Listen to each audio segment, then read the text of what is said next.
Jai Hind students, how are you all? I hope you enjoyed at your home and you are very well. सो सबसे पहले जो भी students नए हैं इस चैनल के ऊपर वो अपने चैनल को सब्सक्राइब करें, साथ में एक बेल आइकॉन है उसे भी क्लिक करें ताकि जो भी नई वीडियो आएंगी वो सीधा आपके पास पहुंच सके। ओके, चलो स्टार्ट करते हैं अपना नेक्स्ट टॉपिक। मैं हूं आपका फिजिक्स टीचर अब्दुल कादिर और आज टॉपिक स्टार्ट करते हैं एक्सेलरेशन। तो सबसे पहले आता है भाई एक्सेलरेशन होता क्या है। एक्सेलरेशन, अब देखो एक्सेलरेशन वर्ड आपने पहले भी सुना हुआ है। कहा जो भी गाड़ियां वगैरह होती वहां पे आपने एक्सेलरेशन वर्ड सुना होगा। इस एक्सेलरेशन का मतलब है स्पीड अप। क्या मतलब होता है? Speed up. आपने देखा होगा कि गाड़ी में जो जहां से हम रेस देते हैं, ठीक है, यानी कि जो उसकी स्पीड बढ़ाते हैं हम उसे एक्सेलरेटर का नाम देते हैं। एक्सेलरेटर। एक्सेलरेटर क्यों कहते हैं? क्योंकि उसकी वजह से स्पीड चेंज होती है, ठीक है, वेलोसिटी उसकी चेंज होती है, तो उसे नाम दे देते हैं हम एक्सेलरेटर का। तो एक्सेलरेशन का मतलब यही होता है कि rate of change of speed, rate of change of speed of an object is known as acceleration. उसे हम एक्सेलरेशन का नाम दे देते हैं। या इसकी एक और डेफिनेशन भी आती है, ये भी कह सकते हो कि ratio of change in velocity to the time taken is known as acceleration. उसे हम एक्सेलरेशन का नाम दे देते हैं। इसका जो फॉर्मूला बनता है वो आता है आपके पास a is equal to final velocity minus of initial velocity and divide by time. ठीक है, ये भी कह सकते हैं कि v minus u divide by t, where v represents final velocity, u represents initial velocity and t represents time. ठीक है, सो दिस इज एक्सेलरेशन। इसकी जो SI यूनिट बनती है एक्सेलरेशन की, SI unit of acceleration is equal to metre per second. ये तो बना भाई इस वेलोसिटी की वजह से, मीटर पर सेकेंड वेलोसिटी की वजह से। नीचे एक टाइम और है तो इसलिए एक टाइम और मल्टीप्लाई कर दिया, तो कितना हो गई, कैसे बनी यूनिट इसकी? Metre per second square. ये बन गई इसकी unit, metre per second square. This is it's SI unit. अगर बात करते हैं भाई CGS यूनिट की, तो वो क्या बनेगी? अब स्पीड की जो CGS यूनिट है या वेलोसिटी की CGS यूनिट है वो बनती है सेंटीमीटर पर सेकेंड। आगे स्पीड की या वेलोसिटी की और डिवाइड में क्या आ जाएगा? टाइम। टाइम के लिए एक सेकेंड और आ गया, तो क्या बना? सेंटीमीटर पर सेकेंड स्क्वायर या फिर सेंटीमीटर पर सेकेंड स्क्वायर, किसी भी तरीके से आप इसे लिख सकते हो। तो ये इसकी बनती है भाई SI यूनिट। ठीक है, तो एक्सेलरेशन के बारे में ये चीज याद रहेगी। उसके बाद आता है भाई हमारे पास ये किस टाइप की क्वांटिटी है। जो एक्सेलरेशन है वो एक वेक्टर क्वांटिटी बनती है भाई। Acceleration is a vector quantity. कैसी क्वांटिटी है? वेक्टर क्वांटिटी हमारे पास आती है। ठीक है, एक्सेलरेशन में बी पॉजिटिव, एक्सेलरेशन में बी पॉजिटिव, नेगेटिव एंड जीरो। तीनों चीजें हो सकती है, पॉजिटिव भी, नेगेटिव भी और जीरो भी। जीरो कब होगी? जब यूनिफॉर्म वेलोसिटी के साथ ऑब्जेक्ट चलता है, ठीक है, या फिर वो रेस्ट में होता है। नेगेटिव कब होगी? जब उसकी स्पीड जो है वो डिक्रीज हो रही है। ठीक है, स्पीड क्या हो रही है? डिक्रीज। अगर स्पीड इंक्रीज हो रही है तो पॉजिटिव एक्सेलरेशन बनता है। ठीक है, negative acceleration is known as retardation. Negative acceleration को क्या नाम देते हैं? रिटार्डेशन का नाम दे देते हैं। ठीक है, उसके बाद आता है भाई यूनिफॉर्म एक्सेलरेशन। यूनिफॉर्म एक्सेलरेशन कहता है कि if the velocity of an object,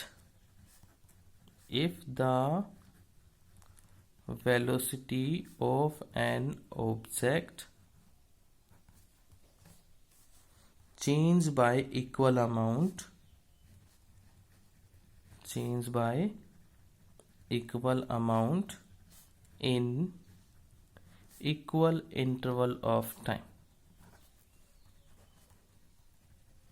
इसको क्या नाम देते हैं? Uniform acceleration. Then acceleration is known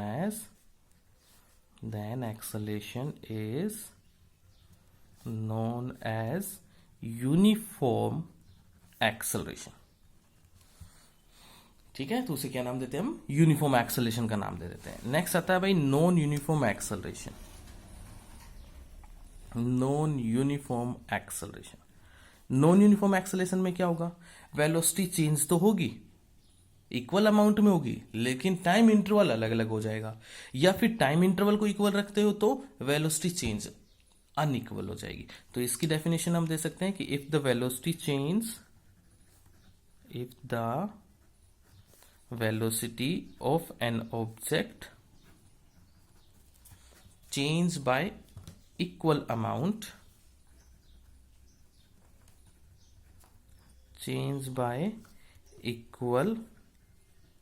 amount in unequal interval of time,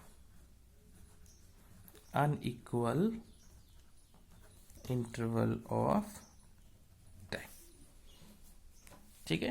तो ये बनता है हमारे पास भाई non uniform acceleration. Right, very good. तो ये था भाई हमारे पास एक्सेलरेशन के बारे में। अब इसके बाद आता है ग्राफ। कुछ ग्राफ हमारे पास बनते हैं भाई। ठीक है, पहले मैं ग्राफ की शेप आपके पास बता देता हूं, फिर उनसे रिलेटेड एक दो क्वेश्चंस हैं वो फिर हम बाद में करेंगे। तो ग्राफ जो है वो मेनली दो टाइप के बनते हैं भाई। ग्राफ कितने टाइप के बनते हैं? दो टाइप के ग्राफ बनते हैं। एक बनता है डिस्टेंस टाइम ग्राफ, ठीक है, और दूसरा बनता है वेलोसिटी टाइम ग्राफ। हमारे सिलेबस में बस दो ही है। वैसे तो स्पीड टाइम भी बनता है, एक्सेलरेशन टाइम भी बनता है और डिस्प्लेसमेंट टाइम भी बनता है, लेकिन हमारे जो सिलेबस है 9th क्लास में वो यही दोनों चीज है, डिस्टेंस टाइम ग्राफ और वेलोसिटी टाइम ग्राफ। ठीक है, डिस्टेंस टाइम ग्राफ में क्या होगा? एक एक्सिस जो है वो डिस्टेंस को रिप्रेजेंट करेगी और दूसरी एक्सिस टाइम को रिप्रेजेंट करेगी। वहीं वेलोसिटी टाइम ग्राफ में क्या होगा? एक एक्सिस वेलोसिटी को रिप्रेजेंट करेगी तो दूसरी टाइम को रिप्रेजेंट करेगी। तो पहला ग्राफ करते हैं distance time graph. Distance time graph, अब देखिए डिस्टेंस टाइम ग्राफ में हम ग्राफ इस तरीके से, ग्राफ पेपर तो आपने देखा होगा, ग्राफ बनाया भी होगा। तो ग्राफ ऐसे बनाते हैं, दो एक्सिस इनिशियली लेते हैं, एक एक्सिस टाइम को रिप्रेजेंट करेगी और एक एक्सिस डिस्टेंस को रिप्रेजेंट करेगी।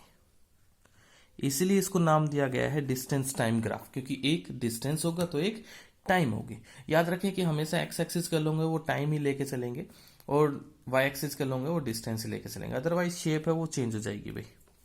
ठीक है, अदरवाइज शेप चेंज हो जाएगा। अगर आप इन्हें चेंज कर दोगे तो ग्राफ की शेप चेंज हो जाएगी। तो हम बात करते हैं भाई पहला case, first case distance time graph का। When object is at rest. अब देखो ऑब्जेक्ट रेस्ट में होगा तो क्या वो डिस्टेंस ट्रेवल करेगा? जब वो चल ही नहीं रहा तो डिस्टेंस ट्रेवल करेगा ही नहीं। इसलिए ग्राफ क्या होगा? इस तरीके का ग्राफ हमारे पास बन जाएगा। Graph is just a straight line parallel to the time axis. ठीक है, टाइम एक्सिस के पैरेलल एक ग्राफ। टाइम तो देखो चल रहा है, ठीक है, हम सुबह से शाम तक एक चेयर पे बैठे हुए हैं, हम डिस्टेंस ट्रेवल नहीं करें, ना तो डिस्टेंस बढ़ रहा है ना डिस्टेंस घट रहा है, कोई डिस्टेंस ट्रेवल नहीं हो रहा, बट टाइम तो जरूर पास हो रहा है। हम 1 बजे बैठे हैं, 3 बज गए, टाइम तो चल रहा है लेकिन डिस्टेंस नहीं चेंज हो रहा है। इसलिए ग्राफ जो आपके पास एक स्ट्रेट लाइन ग्राफ है वो बन जाएगी। उसके बाद आता है भाई सेकेंड ग्राफ। सेकेंड ग्राफ आता है यूनिफॉर्म मोशन को रिप्रेजेंट करता है भाई, यूनिफॉर्म मोशन। ठीक है, यूनिफॉर्म मोशन के ग्राफ के अंदर वही हम लेंगे, एक ग्राफ ले लेते हैं भाई इस तरीके से। एक तरफ हमने ले लिया डिस्टेंस एक्सिस और एक तरफ हमने ले लिया टाइम एक्सिस। अब देखो यूनिफॉर्म मोशन की स्टेटमेंट हमने दी थी कि object covers equal distance in equal interval of time. जितना टाइम बदलेगा उतना ही डिस्टेंस भी बदलेगा, दोनों चेंज होंगे। इसलिए ग्राफ जो है वो आपके पास इस तरीके से बन जाता है। ग्राफ इज ए, पहले इसमें लिख देता हूं, ग्राफ क्या बना था, graph is a straight line parallel to time axis. ठीक है, अब इसमें ग्राफ कैसा बन रहा है, ग्राफ इज ए, इसमें भी स्ट्रेट लाइन है, graph is a straight line, but pass कहां से हो रही है, graph is a straight line comma passing through origin, passing through origin, origin से पास हो रही है, and inclined on the time axis। इस inclined का मतलब क्या है, inclined का मतलब है भाई कि ये ग्राफ टाइम एक्सिस के साथ कोई एक्यूट एंगल बना रहा है, एक्यूट का मतलब समझते हो ना, लेस देन 90। तो इस तरीके से ये दूसरा ग्राफ आ जाएगा। तीसरा इसका जो ग्राफ आएगा, थर्ड ग्राफ आता है नॉन यूनिफॉर्म मोशन के लिए, नॉन यूनिफॉर्म मोशन। अब देखो नॉन यूनिफॉर्म मोशन में क्या होता है कि डिस्टेंस अगर इक्वल लेते हैं तो टाइम अनइक्वल हो जाता है, अगर टाइम को इक्वल लेते हैं तो डिस्टेंस अनइक्वल हो जाता है, यानी कि इन दोनों के अंदर एक परफेक्ट रिलेशन नहीं होता, और रिलेशन ना होने की वजह से इनका जो ग्राफ बनता है वो कुछ इस तरीके से कर्व शेप में बनता है। ठीक है, ग्राफ कैसा बनेगा, एक कर्व शेप में ग्राफ हमारे पास बन जाता है। तो इसका जो ग्राफ बनेगा वो आपके पास होगा इस तरीके का। ठीक है, non uniform motion, the graph is A curve shape, the graph is A curve, graph जो है वो कर्व शेप में हमारे पास बन जाएगी। ठीक है, तो ये था भाई हमारे पास डिस्टेंस टाइम ग्राफ। उसके बाद आता है velocity time graph. Velocity time graph, velocity time graph में भी क्या होता है, 3 टाइप के ग्राफ हमारे पास बनते हैं। ठीक है, ये हमारे पास था दूसरा, इसमें भी 3 टाइप के ग्राफ हमारे पास बनेंगे। पहला ग्राफ ए यूनिफॉर्म मोशन का बनेगा, यूनिफॉर्म मोशन। अब देखो यूनिफॉर्म मोशन के दौरान वेलोसिटी जो है ऑब्जेक्ट की वो एक जैसी होती है। वेलोसिटी क्या होती है, एक जैसी, वेलोसिटी बदलती नहीं है। तो इस तरफ मैंने ले लिया वेलोसिटी और टाइम को ले लिया यहां पर। यूनिफॉर्म मोशन के दौरान वेलोसिटी बदलती ही नहीं है, नहीं बदलती, नहीं चेंज होती, तो ग्राफ कैसा हो जाएगा, parallel to the time axis. Time तो बदलेगा ना, टाइम तो चल रहा है आगे की तरफ, लेकिन वेलोसिटी नहीं चल रही, इसलिए ग्राफ ऊपर नीचे नहीं जा रहा, ग्राफ एक स्ट्रेट लाइन में जा रहा है। तो यहां से हम कह देंगे graph is a straight line parallel to the time axis. अब देखो सेम जो शेप है वो यहां पे भी आई थी हमारे पास, यहां, लेकिन ये रेस्ट को रिप्रेजेंट कर रहा था, और सेम शेप हमारे पास यहां पे बनी है। ये किसे रिप्रेजेंट कर रहा है, यूनिफॉर्म मोशन को रिप्रेजेंट करता है। तो उसके बाद आता है भाई दूसरा graph, uniform acceleration. Uniform acceleration, uniform acceleration में क्या है कि इसकी स्टेटमेंट हमने अभी पढ़ी थी। यूनिफॉर्म एक्सेलरेशन क्या होता है कि velocity change by equal amount in equal interval of time. जितनी वेलोसिटी चेंज होगी उतना टाइम भी बदलेगा। यहां से मैंने ले लिया टाइम और यहां से मैंने ले लिया वेलोसिटी। ठीक है, तो वेलोसिटी जो हमारे पास है, जितना चेंज वेलोसिटी में आएगा उतना टाइम में भी आएगा, दोनों बदलेंगे, बराबर बदलेंगे, इसलिए ग्राफ क्या आएगा, इस तरीके का ग्राफ आ जाएगा। ठीक है, ग्राफ ऐसा भी हो सकता है, शेप देखो दोनों की एक ही जैसी है, स्ट्रेट है और ऐसे, लेकिन स्टार्टिंग पॉइंट अलग है। और ग्राफ ऐसे भी हो सकता है। ठीक है, ये 1, ये 2 और ये 3, इनमें डिफरेंस क्या है। तो पहले में अगर देखा जाए, जो पहला ग्राफ यहां बन रहा है ये, इसमें क्या बताया गया है कि object have some initial velocity. Some positive initial velocity.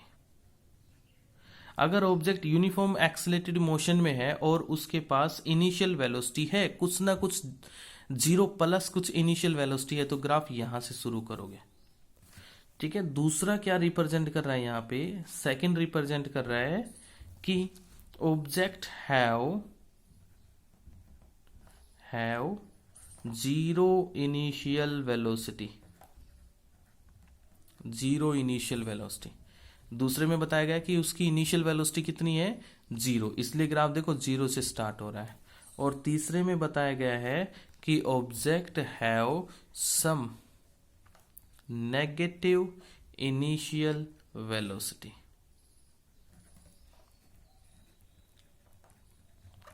तीसरे में देखो ग्राफ नेगेटिव इनिशियल वेलोसिटी, इसलिए देखो ओरिजिन से नीचे स्टार्ट हो रहे हैं, ओरिजिन से बिलो नेगेटिव होता है, ओरिजिन से ऊपर पॉजिटिव होता है। तो ये हमारे पास बनते हैं 3। ग्राफ की शेप एक जैसी रहेगी, all are straight and inclined on the time axis. ठीक है, लगभग टाइम एक्सिस के साथ सभी एक छोटा सा एंगल बनाएंगे, एक्यूट एंगल है वो बनाएंगे। इसके बाद आता है भाई हमारे पास लास्ट ग्राफ, वेलोसिटी टाइम का लास्ट ग्राफ हमारे पास आता है। और लास्ट ग्राफ कौन सा, नॉन यूनिफॉर्म एक्सेलरेशन का। तो ये बनता है भाई non uniform acceleration. Non uniform acceleration का ग्राफ बनता है, सी पार्ट इसको बोल देते हैं। वही हमने ले लिया, एक तरफ टाइम और एक तरफ वेलोसिटी। जब हमने ग्राफ ड्रॉ किया तो ग्राफ इसका एक कर्व शेप में बनेगा, क्योंकि हमें पता है कि नॉन यूनिफॉर्म एक्सेलरेशन के दौरान वेलोसिटी चेंज अगर इक्वल अमाउंट में है तो टाइम अनइक्वल हो जाएगा। अगर वेलोसिटी चेंज इक्वल में है तो ये अनइक्वल में, अगर वेलोसिटी चेंज इक्वल में है तो ये अनइक्वल में। ठीक है, यानी कि इन दोनों के बीच में कोई परफेक्ट रिलेशन नहीं है। That's why the graph is A curve shape में ग्राफ है वो बन जाएगा हमारे पास। ठीक है, कर्व ग्राफ हमारे पास बनेगा। तो आज के लिए बस इतना ही। आप ये ग्राफ को एक बार बना के जरूर देख लेंगे। इसके बाद हमारे पास इस चैप्टर में सिर्फ इक्वेशंस बचती हैं और वो हम करेंगे नेक्स्ट वीडियो के अंदर। Thank you, have a nice day.